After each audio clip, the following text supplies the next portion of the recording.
P was debarred. He was debarred from applying license for his pharmaceutical business. Thus, he appointed A as an agent to apply for license to be used by P. The license issuing authority can repudiate the license if it becomes aware A is acting as an agent for P. A is acting as an agent for P. देखो, principal ने P ने past में बहुत गड़बड़ घोटाले झोटाले किए थे, ठीक है। फार्मास्यूटिकल का इनको लाइसेंस चाहिए था, तो इनको डिबार किया गया था इनके कामों को देखते हुए कि नहीं, इनको लाइसेंस नहीं दिया जाएगा कभी भी, ठीक है। तो लाइसेंसिंग अथॉरिटी जो थी, इसने प्रिंसिपल ने एजेंट को एक अपॉइंट किया और बोला जा मेरे बिहाफ पे, तू अपने नाम पे ले लेना, काम मेरे बिहाफ पे कर लेना। तो जब लाइसेंसिंग अथॉरिटी को पता पड़ा कि इसने डिस्क्लोज ही नहीं किया कि पीछे एक ऐसा व्यक्ति बैठा है जिसको डिबार किया गया है लाइसेंस लेने से, ठीक है, जिसको डिबार किया गया है लाइसेंस लेने से, ठीक है। तो फिर जब लाइसेंसिंग अथॉरिटी को पता पड़ा कि एक्चुअल सीन ये है और इन्होंने मिलकर बेवकूफ बनाया है, तो ये इस चीज को रेप्यूडिएट, लाइसेंस जो इसको इशू किया हुआ है काम करने के लिए, उसको रेप्यूडिएट कर सकते हैं, कॉन्ट्रैक्ट को मानने से मना कर सकते हैं, ठीक है। वो बोलते हैं कि यार डिबार के लिए काम कर रहे हो, हमको पहले से पता होता तो हम तुम्हारे को कभी लाइसेंस इशू ही नहीं करते, ठीक है। तो sir rights of third party contract cancel कर सकता है यदि उसको पीछे के सीन के बारे में अवेयर नहीं कराया गया। Second, performance. अच्छा, अपने को वो पढ़ना था ना, वो समझना था ना, श्लोक ने पूछा था कि सर ईस्टॉपल का रूल नहीं लगेगा क्या। सर एजेंट जो है उसने खुद को प्रिंसिपल जैसे रिप्रेजेंट कर दिया है और थर्ड पार्टी के साथ में उसने लाइसेंसिंग मतलब उसने कॉन्ट्रैक्ट बना लिया है, ठीक है। तो क्या थर्ड पार्टी अब रूल ऑफ ईस्टॉपल एजेंट पे लगा सकता है क्या? हम तो ये कह रहे हैं श्लोक, थर्ड पार्टी को पूरा राइट है इसको कैंसिल कर देने का। थर्ड पार्टी को पूरा राइट है इसको कैंसिल कर देने का यदि उसको पीछे बैठा हुआ आदमी या ये सिचुएशन समझ में नहीं आई। अपोजिट ही चल रहे हैं, बात समझ में आई तेरे को? तू पूछ रहा है कि सर अब इसको हमेशा एजेंट जैसे ही, जैसे सही में प्रिंसिपल हो, क्या ये वैसे एक्ट नहीं कर सकता? भाई इसके राइट्स हमारे लिए बहुत इंपॉर्टेंट हैं। यदि तुम उसको मूर्ख बना के, बेवकूफ बना के पीछे किसी और से सौदा करने की कोशिश कर रहे हो, इसको लॉ ने राइट दिया है, इसको लॉ ने राइट दिया है कि ऐसे कॉन्ट्रैक्ट को ये कैंसिल कर सकता है। श्लोक समझ में आया? ठीक है, ये कहानी ईस्टॉपल के आसपास नहीं घूम रही है, ये कहानी राइट ऑफ थर्ड पर्सन के आसपास घूम रही है, ठीक है। चलिए next, performance of the contract with agent supposed to be principal. Performance of contract with agent supposed to be principal, जहां पर एक एजेंट ये डिस्क्लोज नहीं करता है कि वो एजेंट है, ठीक है।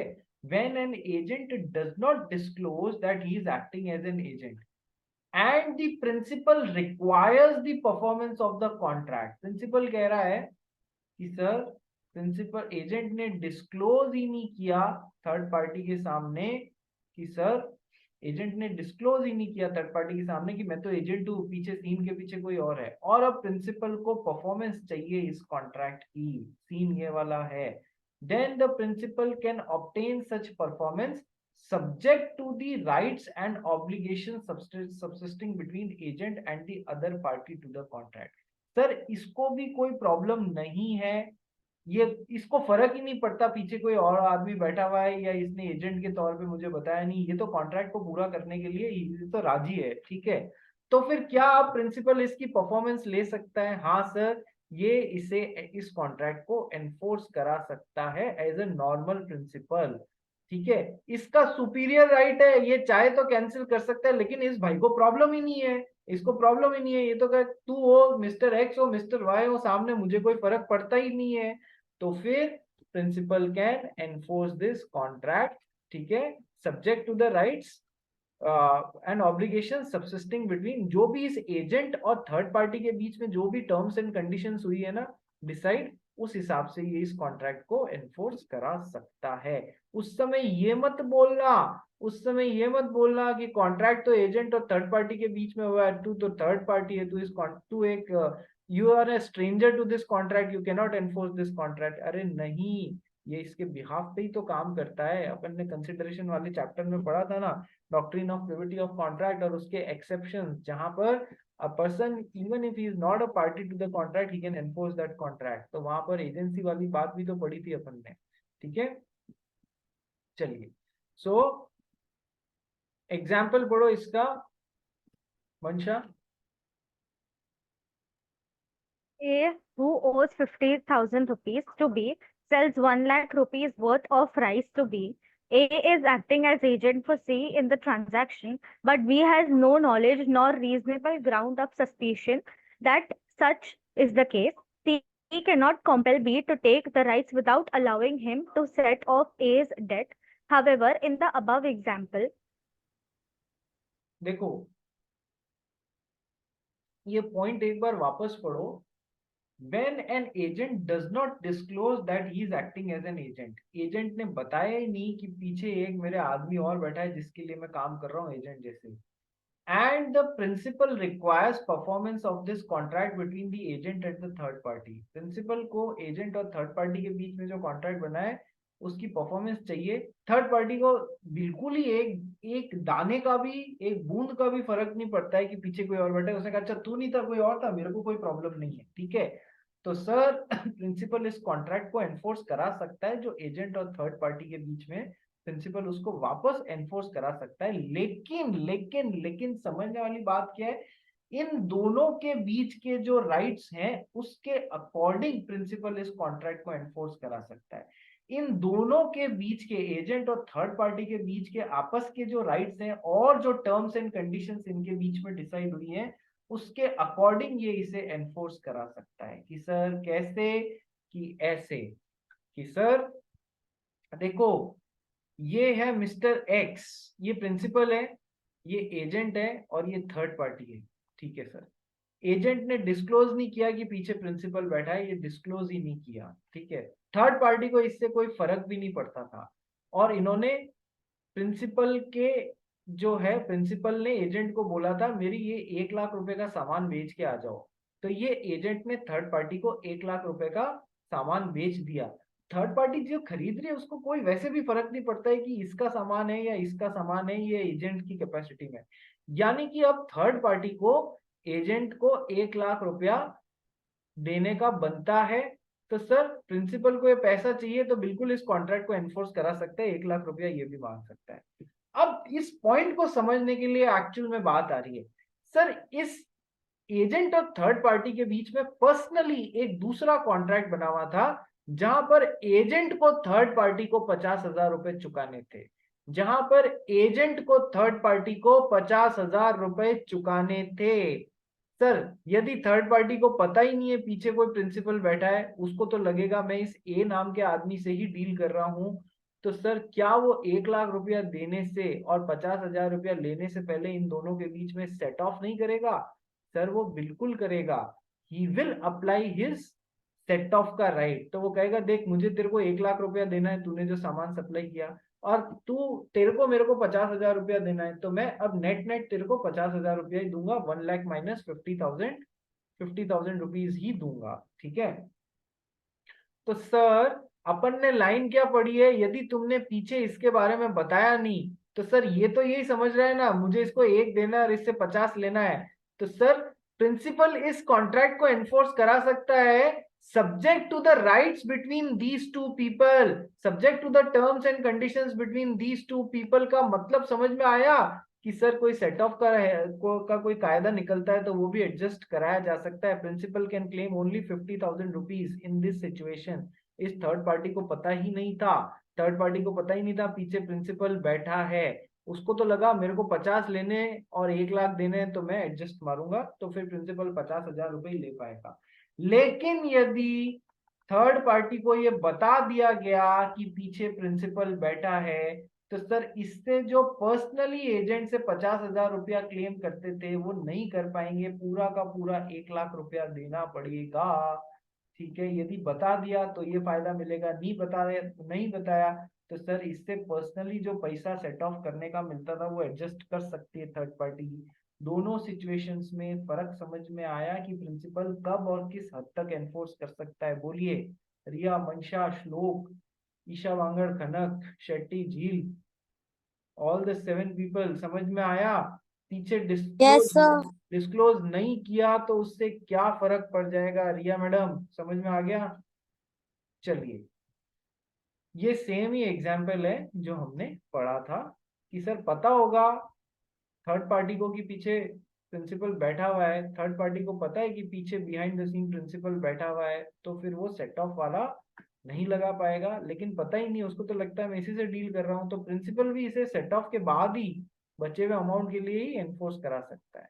ठीक है, चलिए next, right of a person dealing with agent personally liable, right of person dealing with agent personally liable। एक बार मंशा पढ़ इसको। In cases where the agent is personally liable, a person dealing with him may hold either him or his principal or both of them liable. In cases where, am I audible to you everyone? Am I audible? Yes, चलिए।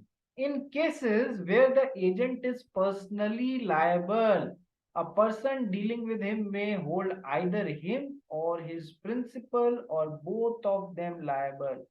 अभी अपन ने ऊपर 8 situation पढ़ी है, अभी ऊपर अपन ने 8 situation पढ़ी है जहां पर एजेंट पर्सनली लायबल हो सकता है। वैसे तो एजेंट्स को पर्सनली लायबल नहीं बनाना है, लेकिन इन 8 सिचुएशंस में जब फॉरेन प्रिंसिपल है, या फिर आप जब फॉरेन सॉवरेन्स, या फिर नॉन एग्जिस्टिंग, या फिर एजेंट अपनी अथॉरिटी एक्सीड करता है, तो एजेंट को पर्सनली लायबल बनाया जा सकता है। तो सर अपन ने क्या पढ़ा था? इन 8 केसेस में एजेंट को पर्सनली रेस्पॉन्सिबल बनाया जा सकता है। तो इससे रिलेट कर रहा है ये पॉइंट। क्या पॉइंट है? इन cases where the agent is personally liable, वो ऊपर वाले 8 cases, a person dealing with him may hold either the agent or his principal or both of them liable। क्या कि सर ये थर्ड पार्टी है, ये एजेंट है, जो 8 केसेस जिसमें एजेंट को पर्सनली लायबल बनाया जा सकता है, तो थर्ड पार्टी इसे भी लायबल बना सकती है और प्रिंसिपल को भी लायबल बना सकती है, या फिर दोनों को भी लायबल बना सकती है। पूरा अलाउ किया गया है थर्ड पार्टी को।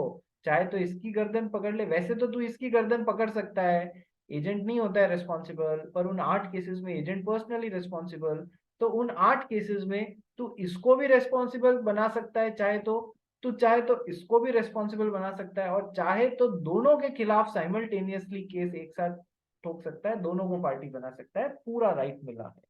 ठीक है, B enters into a contract with A to sell him 100 bales of cotton and afterwards discovers that A was acting as an agent for B।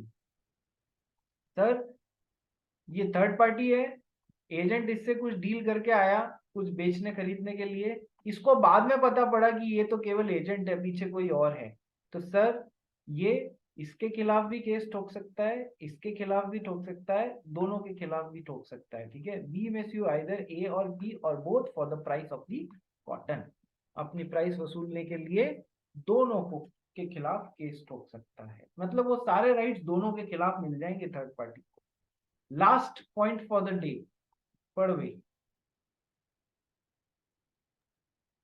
Consequence of inducing agent or principal to act on belief that principal or agent will be held exclusively liable.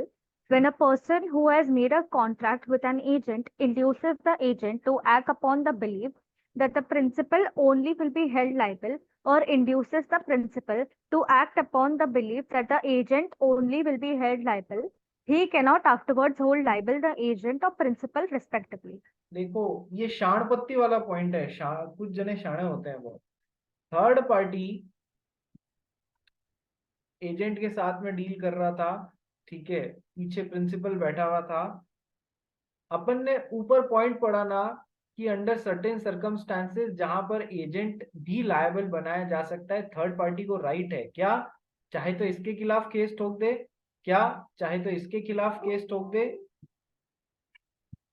ठीक है, और चाहे तो दोनों के खिलाफ case ठोक दे। अब ये क्या है, गेम खेलने लग गया। ये क्या गेम खेलने लग गया कि देख देख मैं एक काम करता हूँ, देख मैं तो दोनों को रेस्पॉन्सिबल बना सकता हूँ, मैं तेरे खिलाफ केस नहीं ठोकूंगा, मैं तो प्रिंसिपल के खिलाफ केस ठोकूंगा। ऐसा करके इससे कुछ करवा दिया, या फिर प्रिंसिपल को अपनी बातों में लेने की कोशिश करने लगा कि देखो मैं तो तुम दोनों को रेस्पॉन्सिबल बना सकता हूँ, मैं तो एजेंट के खिलाफ केस ठोक दूंगा, तुम मेरे लिए काम कर दो। तो जैसा उसने रिप्रेजेंट कर दिया है वैसा अब उसको फॉलो करना पड़ेगा। यदि उसने ये कमिट कर दिया है कि मैं एजेंट के खिलाफ ही केस ठोकूंगा, प्रिंसिपल के खिलाफ नहीं, तो अब उसका उतना ही राइट रह जाएगा। और यदि उसने ये कमिट कर दिया है कि मैं तो प्रिंसिपल के खिलाफ ही केस ठोकूंगा, एजेंट के खिलाफ नहीं, तो सर अब उसे वैसा ही करना पड़ेगा। श्लोक बोल बेटा। इसको सर चैम्पर्टी भी बोलेंगे ना? कैंपर्टी और मेंटेनेंस अलग अलग चीज होती है। कैंप मतलब कैंपर्टी और मेंटेनेंस दो अलग अलग चीजें होती है। कैंपर्टी क्या होता है कि सर वो तो अलग ही टॉपिक है, उसको यहाँ कैसे ले आया तू। देख, कैंपर्टी क्या होता है, इसके पास में केस करने के पैसे नहीं है, इसकी जमीन गांव का आदमी है, मिस्टर एक्स गांव का किसान आदमी है बेचारा, बस एक छोटा सा जमीन का टुकड़ा है, कभी जीवन में कभी शहर आया नहीं, इसको पता नहीं शहर में चीजें कैसी होती हैं। इसकी गांव में किसी ने जमीन हड़प ली, तो अब ये शहर आया, शहर आया, शहर में इसको मिले Shlok Mundra who is the lawyer. ठीक है, लॉयर मिला, तो अब क्या होगा, श्लोक ने कहा चल तेरा मैटर मैं पूरा हैंडल करूंगा, उसमें लगने वाला पैसा भी मैं लगाऊंगा, केस भी मैं फाइट करूंगा, ठीक है, बदले में तेरे को जो भी आ रहा है पैसा उसका 50% मेरे को देना पड़ेगा, क्योंकि इसके पास भरने के लिए फीस भी नहीं थी। ठीक है, तो केस में तो ये क्या हो गया, कैंपर्टी, ये बहुत ज्यादा पैसा मांग लिया बदले में। मेंटेनेंस क्या होता है कि सर हमने इसको हेल्प कर दिया केस मेंटेन करने में, और जब तेरा पैसा वापस आ जाए तो हमको दे देना। तो मेंटेनेंस वाजिब कॉन्ट्रैक्ट होता है, कैंपर्टी गलत कॉन्ट्रैक्ट होता है। तो कैंपर्टी और मेंटेनेंस यहाँ कैसे, यहाँ कनेक्ट नहीं होगा श्लोक। ठीक है, कोई पॉइंट नहीं बनता है, समझ आ गया।